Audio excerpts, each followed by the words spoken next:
je vois bien.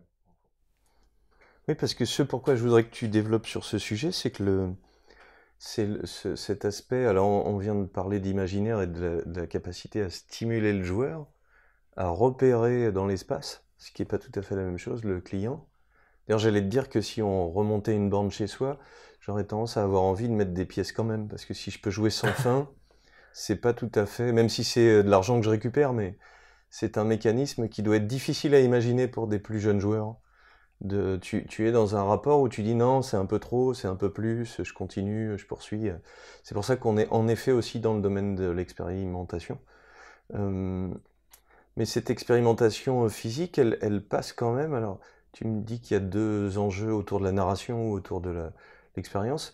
Il n'y a pas une autre analyse qui est autour de l'image, sur le fait que le jeu soit avant tout une image, puisque Ah, de l'affiche au décor de la borne d'arcade, à cette image qui est très sommaire sur le jeu Jaws, puisqu'en plus, ces grandes mâchoires, on les verra jamais dans le jeu. non, Elles non. sont elles n'ont presque pas de rapport avec le jeu lui-même. La première fois que tu vois Jaws comme jeu, tu es assez déçu. Ah bah, Ça ressemble pas du tout, c'est un petit bonhomme tout simple. oui, puis le requin, bon, est un sprite un peu plus important que le joueur, mais c'est quand même pas quelque chose de très Ouais. spectaculaire au niveau de la taille. Alors, la question que tu poses, c'est probablement quelle est comment comprendre le jeu vidéo. Le comprendre comme un phénomène d'image, c'est probablement la porte d'entrée la plus évidente, la plus immédiate. Oui. Un jeu vidéo, ça veut bien dire je vois et ça veut bien dire que ça se passe sur un écran. Probablement que cette immédiateté fait que, par exemple, la presse, dès les années, fin des années 70, début des années 80, on pense le jeu vidéo comme une suite du cinéma. C'est un argument qu'on trouve dès les années, début des années 80, et puis qu'on va voir continuer à se dire, par exemple, au début des années 90. C'est enfin l'avènement du cinéma interactif. Donc le jeu vidéo sera une sorte de poursuite parce que c'est un phénomène d'image, mais c'est de l'image interactive, de l'image actée, diraient certains collègues, de l'image sur lequel on a un, un effet en tant que joueur, en tant qu'interacteur. C'est le manque de vocabulaire pour analyser qui fait qu'on suppose cette continuité. Non, c'est que un nouveau média, on essaye toujours de le raccrocher au Oui. wagon, c'est-à-dire que la télévision, on a pensé que c'était de la radio avec des Oui. images, la radio, on a pensé que c'était le journal parlé, enfin, Oui. donc, C'est l'artification dont je te parlais, mais c'est ça qui le fait bah, voir par l'image. c'est probablement ça qui fait que ce qui est le plus évident dans un jeu vidéo, c'est quand même ces images, d'autant plus que c'est des images qui ont tendance à se complexifier assez rapidement. Oui. On passe quand même du noir et blanc à la couleur en 2-3 ans. On passe de 2 couleurs à 10 couleurs, 16 couleurs, 32, enfin, en quelques années. Et puis, je veux dire, enfin, dans les années 80, de mois en mois, il y a des évolutions graphiques, techniques, avec des effets de mouvement d'appareil qu'on peut produire sur l'écran, des scrollings d'abord verticaux parce qu'ils suivent le mouvement de balayage de l'écran de haut en bas, et puis des scrollings horizontaux. Enfin, bon, donc Il y a une course, ça il même. y a, il y a, il y a évidemment des enjeux techniques qui sont ceux de valoriser, de montrer, regardez techniquement ce qu'on arrive à faire, mais évidemment, ça va se traduire essentiellement sur la question de l'image, du son également, et puis plus tardivement dans la deuxième moitié des années 80, sur des interfaces de jeu un peu spectaculaires qui vont lier le domaine du jeu vidéo avec celui du parc d'attractions, par exemple. Oui. La machine sur vérin, le simulation de course avec du vent Oui. dans les cheveux, etc. Quand bien même du point de vue des interfaces de jeu, on se rend compte que les années 70 sont extrêmement créatives. Tu as des bornes avec des crosses de pistolets, par Oui. exemple. Tu as des bornes Qu'on voit dans avec Zombie, non? qu'on voit dans, enfin, Dans le Romero. dans Gunfight, par exemple, avec des volants, des pédales, avec des espèces de boules sur lesquelles qu'on manipule comme ça. Enfin, Oui. évidemment, il faut attendre le début des années 80 pour qu'il y ait une forme d'uniformisation, qu'il y ait un format qui s'impose, qui est le stick et les 3 boutons ou les 6 boutons selon le Oui. type de machine. Mais donc phénomène d'image, c'est le plus visible, et c'est ce qui fait probablement que dans cette approche des formes émergentes qui est l'idée, ah mais c'est qu'il faut les relier à des formes déjà existantes, Oui. bah on va aller vers la forme d'image la plus poussée qui est le cinéma. Oui. Euh, mais c'est faire passer un petit peu trop rapidement à l'as le fait que il y a quand même des interfaces, il y a quand même une boucle qui se constitue entre un interacteur, une machine, un écran. Il y a un écran comme interface, il y a des interfaces sur lesquelles, tangibles sur lesquelles on va Ouais. appuyer, etc. Fait par un designer? Et que, fait par des designers, fait par des ergonomes, avec parfois des idées géniales. Je veux dire, la croix multidirectionnelle est une idée de design à la fois pratique, industrielle, ergonomique, dont on ne mesure pas encore tout à fait le génie. Ouais. Pourquoi une croix multidirectionnelle? Bah parce que dans les intérieurs japonais, hein, la croix multidirectionnelle, elle est inventée d'abord pour un modèle de Game & Watch, hein, qui est un jeu électronique de Nintendo, et puis Nintendo reprend cette interface pour sa Famicom. Et pourquoi Nintendo reprend cette interface? Parce que le constat, c'est que la vie dans les foyers japonais se fait au sol, donc que ces machines vont être au sol, et que le risque, c'est qu'on risque de marcher sur la manette si elle a un stick, et qu'on risque d'une part de se blesser et d'autre part de casser le stick. Donc il faut trouver quelque chose qui soit incassable. Ils vont rechercher cette interface, qui est cette croix multidirectionnelle qui a été faite pour le Donkey Kong double écran, qui permettait tout simplement à la machine de se fermer, puisque c'était une machine à 2 écrans qui se fermait, et qui là retrouve la possibilité de donner de 4 à 8 directions, Ouais. plus le fait que c'est incassable, on peut marcher autant de fois qu'on veut dessus, etc. Bon, ça, évidemment, c'est pas quelque chose de très visible dans le jeu vidéo, et les observateurs de l'époque, ils sont pas en train de se rendre compte qu'il y a quelque Ouais. chose d'assez poussé, qui est vraiment quelque chose qui d'une certaine façon, demande des efforts de conception, d'imagination, qui se passe entre le joueur, le programme, l'écran et l'interface. On est peut-être aussi, pour connaître un poil l'histoire du design, toujours dans l'idée d'un schéma par un concepteur et par un créateur, et très peu du côté de l'usage. Ah bah, Et là, sur le jeu vidéo, on est, avec ce que tu viens de décrire, pour dans le un coup, usage. c'est des industriels qui pensent à l'usage et qui pensent, encore à l'époque, à la durabilité de leur machine. Ouais. C'est-à-dire que l'idée, c'est qu'ils veulent une machine qui soit solide, fiable, et on sait, c'est les travaux de Florent Gorge qui le montrent, mais que Yamauchi, le président de Nintendo, dit je veux le meilleur de la technologie pour le coût le plus faible. Donc ça, ce qui est intéressant, c'est qu'on a ici des gens qui sont très souvent en observation des usages qui sont faits. Ouais.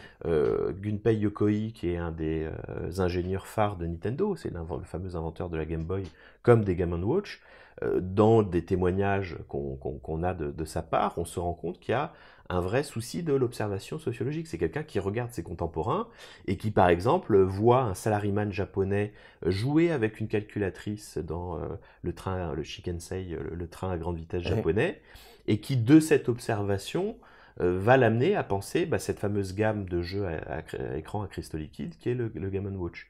Mais qu'est-ce qu'il voit? Il voit un jeu discret qui se tient entre les mains et qui libère les 2 pouces. Et donc, ce qui fait que c'est des jeux qui vont permettre aux 2 pouces de jouer. Ouais. Donc, évidemment, tous ces aspects-là, c'est pas les aspects Échappe. qu'on Ouais. retient du jeu vidéo en première intention, ça échappe.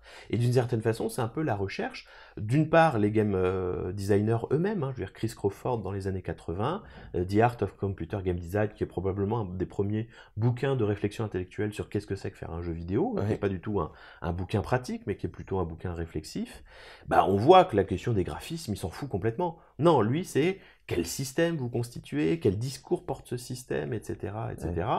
Et ça, il faut un peu que le média mûrisse, que ces pratiquants peut-être atteignent un certain âge qui leur autorise une certaine hauteur de vue par rapport à la pratique, pour commencer à poser ce type de questions. Donc, ce qui fait que les Game Studies des années 2000, ils reviennent à l'idée qu'il faut aborder le jeu vidéo en tant que ludologue. C'est-à-dire penser la question du jeu, penser la question du système, penser la question du game design, etc., etc. Et laisser passer un peu plutôt de côté la question de l'image, du graphisme, du photoréalisme, etc. Quand bien même il y a 1000 choses à dire dessus. Sans doute que le faux semblant se perpétue parce qu'il y a une surenchère, une course à cet hyper-réalisme. Ah bah, pour vendre, peut-être qu'on croit que les clients joueurs cherchent ça, mais on a peu. Il a fallu des années sur une histoire que je connais mal, mais pour oser revenir des choses très très simples? Écoute, il y a une course au photoréalisme qui est amorcée, moi à mon avis, d'abord par la simulation sportive. C'est Ouais. vraiment les simulations sportives qui essayent de faire qu'un joueur ait un déplacement naturel, etc. C'est foot et voiture? Foot et voiture, voilà. Le foot ou le basket ou le tennis, ce sont des simulations qui permettent de travailler des technologies comme la motion capture ou des choses comme ça, Ouais. donc d'essayer de numériser des mouvements humains dans le jeu pour avoir des rendus qui soient réalistes. Et puis la simulation automobile, bah ça c'est super, une bagnole, c'est des volumes qui ont pas du tout ni la texture de la peau Ouais. humaine, mais c'est des questions de reflets, etc. Et là, c'est vraiment là-dessus que cette course au photoréalisme va s'amorcer. Puis t'as Euh, un écran derrière un pare-brise, c'est quand même, c'est cool. ça correspond plutôt pas mal en plus aux interfaces de jeu et à la situation de l'écran.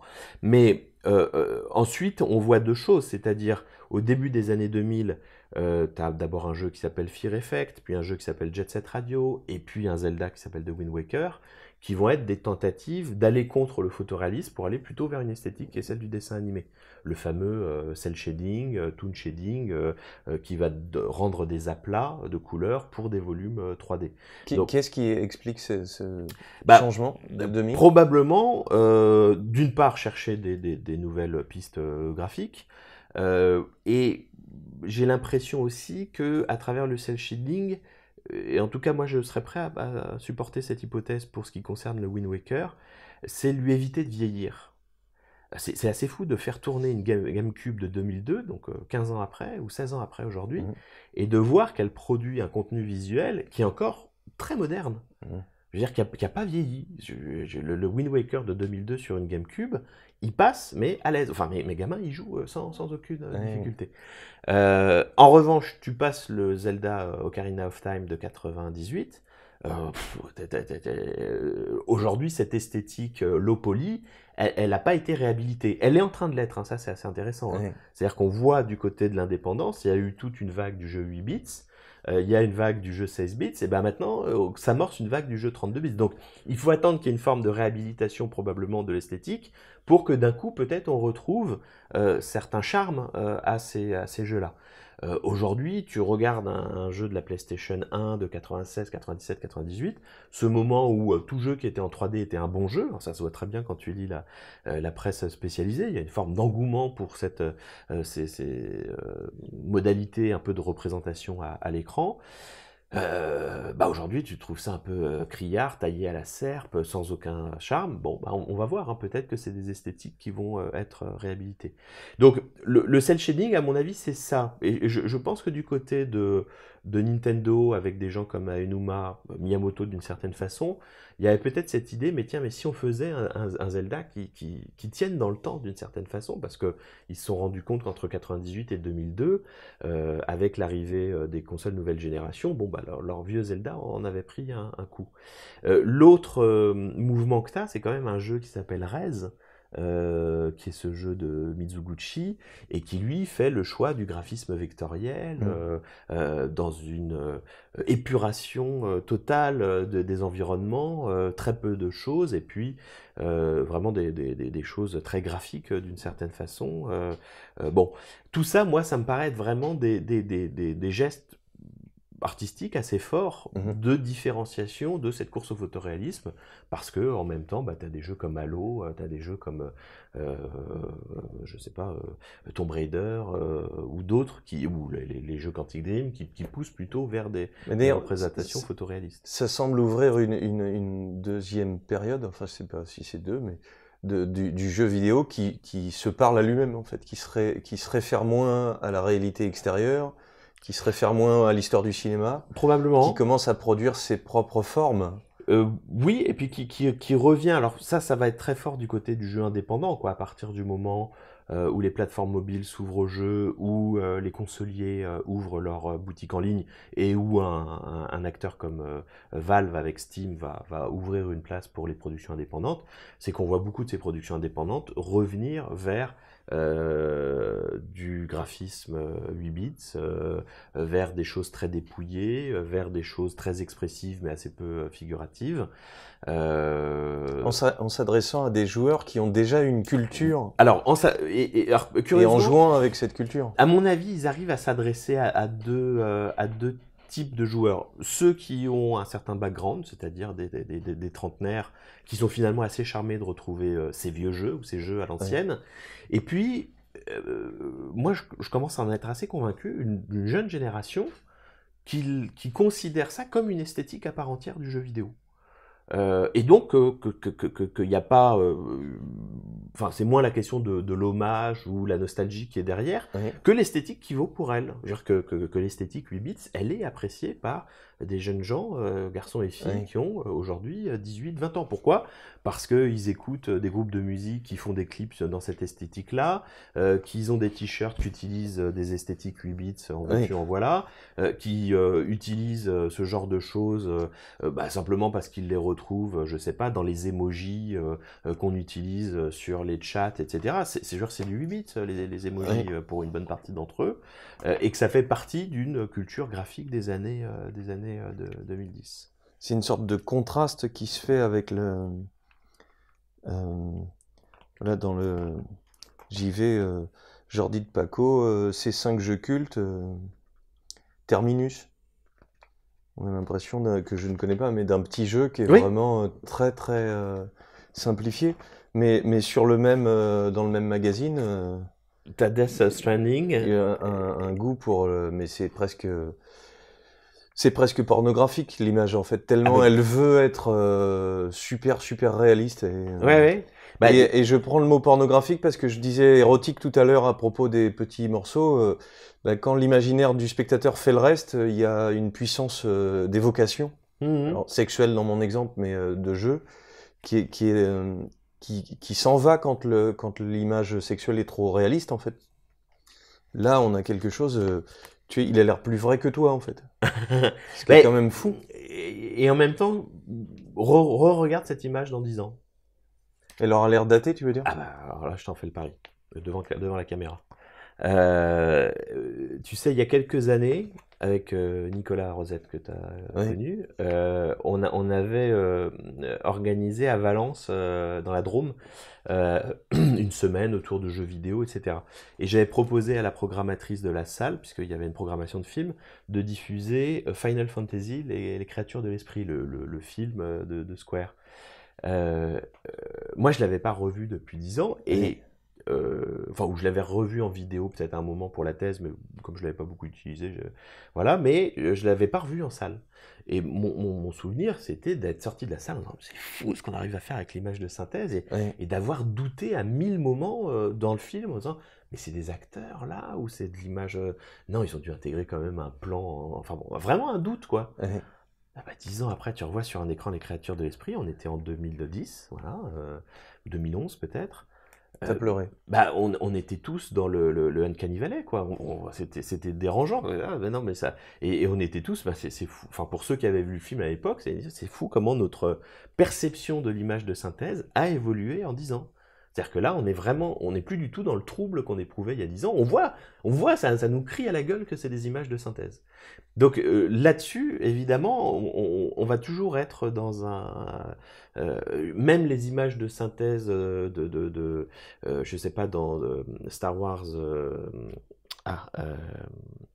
comment ça s'appelle, Rogue One, t'as quand même des acteurs morts qu'on a reconstitués en images de synthèse. Moi, j'étais pas prévenu quand j'ai vu le film, donc évidemment, je me suis dit, c'est des images de synthèse, ou c'est vraiment un acteur qui ressemble vachement à Peter Cushing, mais ça paraît difficile de ressembler tant à Peter Cushing que ça. J'ai eu un petit moment de trouble, mais déjà, je voyais qu'il y a un truc qui me gênait un peu dans ces images. Dans 5-6 ans, je suis sûr qu'on est complètement gêné par ces images.